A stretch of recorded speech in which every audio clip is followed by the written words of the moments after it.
This is a story from 2020. Some friends in life are such that fighting with them is fun, and making up with them is even more enjoyable. There are also friends who are very close, and spending time with them feels great. In my life too, I have had such friends who are still with me today. They supported me even back when I started that channel in 2016, and they continue to support me. To this day, we have little arguments here and there, but in 2020, there was an incident that turned my entire life upside down. I can't reveal the names of my two friends in this video, but I can tell you about their lifestyles and what they do, so you can understand why I've introduced them. One of my friends works in a company in Kanpur, and the other is a property dealer in Unnao. This story takes place in 2020 when I was working in Kanpur, and one day I received a call saying, "Ankur, we have come across a property in Unnao that we want to show you." They had known from the beginning that I had a strong interest in horror since 2016. They've been with me throughout this adventurous journey.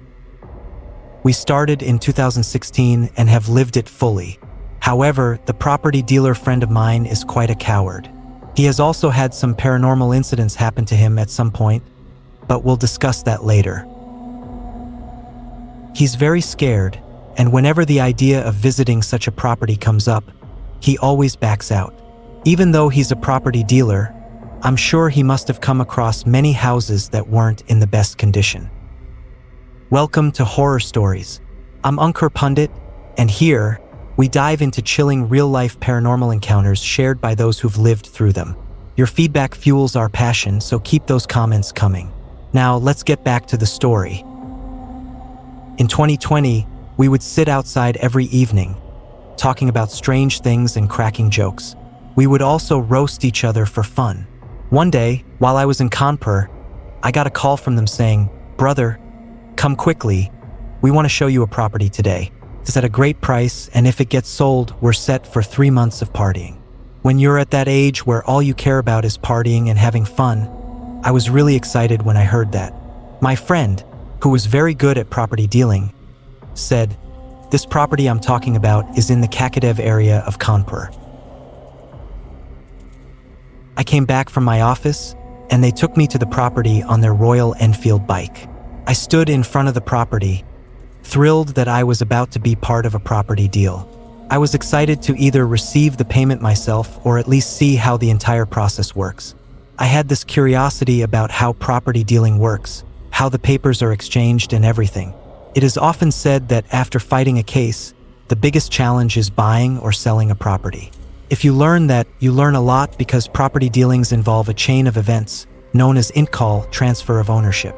I was standing in front of this property when they handed me the keys and said, "Brother, you go ahead, we'll go buy some cigarettes." Although I don't smoke, I knew they would definitely go get cigarettes. They left on their blue Royal Enfield bike, and I held the key, taking a step towards entering the house. They drove off, and that was probably my first mistake, trying to enter that house alone. I opened the gate with my own hands, unlocked the lock, and when I stepped inside, I felt an odd suffocation. It was a single-story house, and I still remember it clearly. As I took slow steps forward, my breathing became heavier, as if someone else was there with me in that house. I've always had a bit of a sense for such things, as I mentioned in the incident in Kanpur. But sometimes, when properties have been closed for a long time, our minds can play tricks on us. I tried to dismiss it as just my imagination. After all, not every property carries some sort of negative energy or dark memories. I step towards the house, and as I walk, I notice that the yellow walls have turned completely black. A bit of grime has also accumulated on them, and the items lying around have become very old, with some kind of fungus or mold growing on them, causing them to decay rapidly. There was a broken bed, a few chairs, and some old kitchen utensils that had rusted over time. I decided to wait for my friends, but before that, I thought it'll take them a bit of time to get back. The property was located deep within the alleys of Kakadev, and the cigarette stall they went to was quite far away from the main road. I thought I might as well check out the upstairs floor in the meantime. I started walking up the stairs, climbed about 12 steps, and reached the first floor.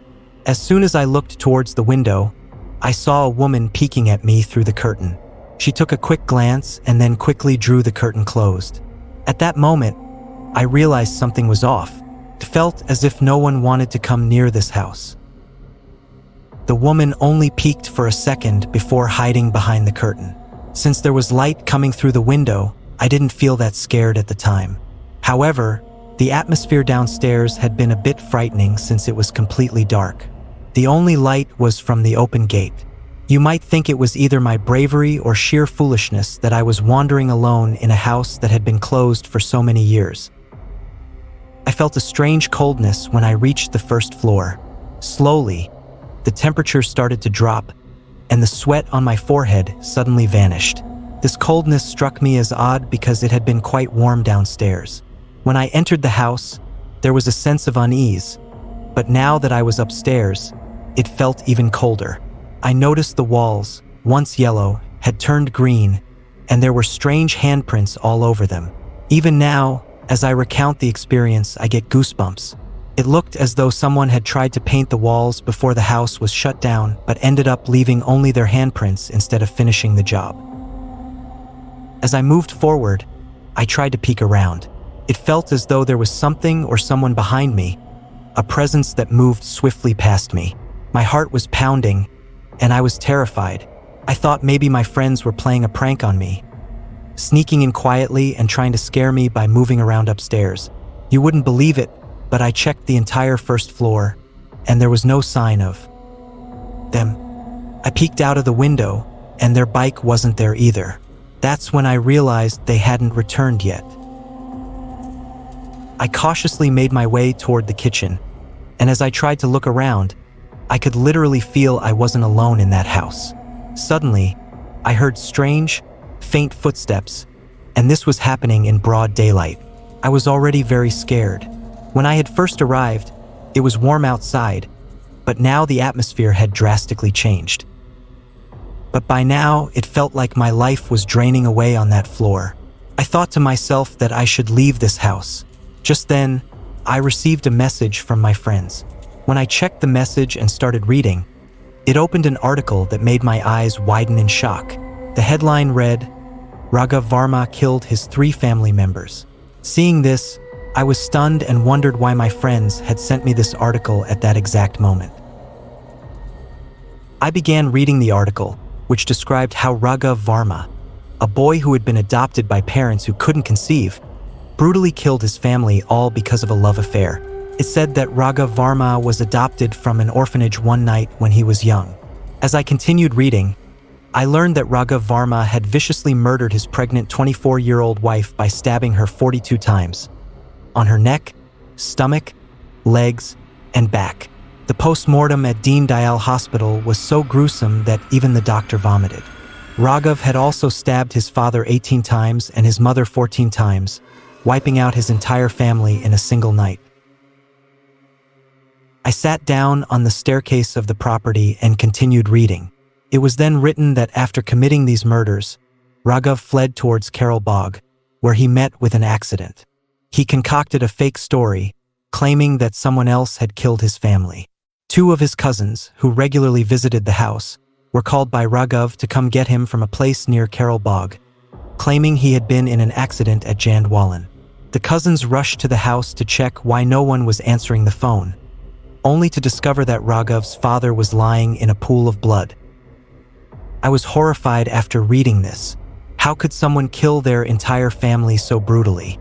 As I read further, it said that one of Raghav's cousins went inside the house and saw his mother's neck hanging by just a thread of skin, and his wife, who had been dragged down the stairs, was beaten to death despite being pregnant. The cousins picked Raghav up and brought him back to the house, which was in complete chaos. Raghav acted like he didn't know anything, banging his head against the door and pretending to faint. When Raghav was later transferred to Hallet Hospital, he changed his statement and said that 3 thugs had attacked him at night. Before the doctors could fully investigate, the relatives had gathered at the house, realizing that a brutal murder had occurred. Eventually, under interrogation, Raghav confessed that he had killed his entire family. He claimed that the house they had lived in had been abandoned for some time and was haunted by paranormal events. The house was known as a haunted property. As I continued reading, I realized that the address mentioned in the article was the very house I was sitting in at that moment. Even now, telling you this, I have goosebumps. I realized that the strange handprints on the walls were not ordinary, they were left by people trying to save themselves. In the article, Raghav's statement was mentioned, in which he said that his wife, who was 24 years old and full of energy, had pushed him away and tried to run to the roof to save herself. She had almost made it, but Raghav caught her by the leg and dragged her down the stairs, stabbing her 42 times to death. I was sitting in the same house where I could feel something was wrong from the very beginning. Now, I was unsure whether to go upstairs or downstairs. My mind was blank, not knowing what to do. Suddenly, I heard someone entering the house. I thought my friends had arrived, so I quickly rushed downstairs, but there was no one. The entire atmosphere was filled with negativity, and I didn't know what to do. Just then, a man saw the open gate and said, "Who opened this gate? It hasn't been opened in the last 4 or 5 years. You have some real guts to enter this house." Saying this, he walked away. Gathering whatever courage I had left, I followed him outside. When I got out, I saw my friends standing at the corner of the road, laughing. I didn't say anything to them, but there was a lot of tension between us for some time, and we didn't talk for a while. They had planned this whole prank on purpose. This incident taught me a lesson. Never enter any property carelessly, and always perform a proper blessing ceremony before starting to live in a place. That property has since been sold to someone who doesn't live there, and it was bought at a very cheap price. Even though my friends played a prank on me, I understand now. Friends will be friends, and I know you probably want to curse them, but it was a lesson for me. Maybe if I were mischievous like them, I'd play a similar prank on a friend too. While I'm generally not that mischievous, I endured the experience, which could have been much worse for someone else. Even today, my friends sometimes pull such pranks on me, but now, I also retaliate by doing something similar to them.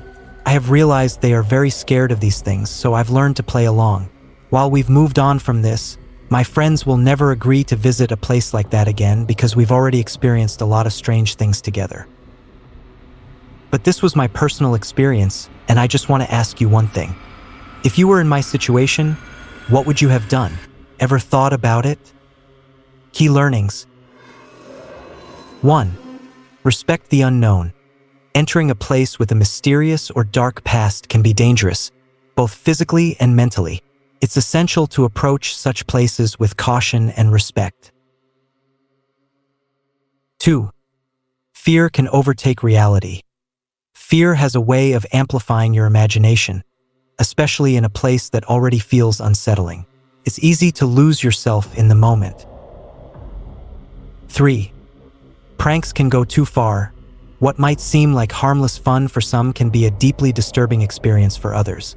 It's important to recognize the boundaries when playing pranks on friends. 4. Trust your gut. Sometimes your instincts are your best guide. If something feels wrong, it probably is.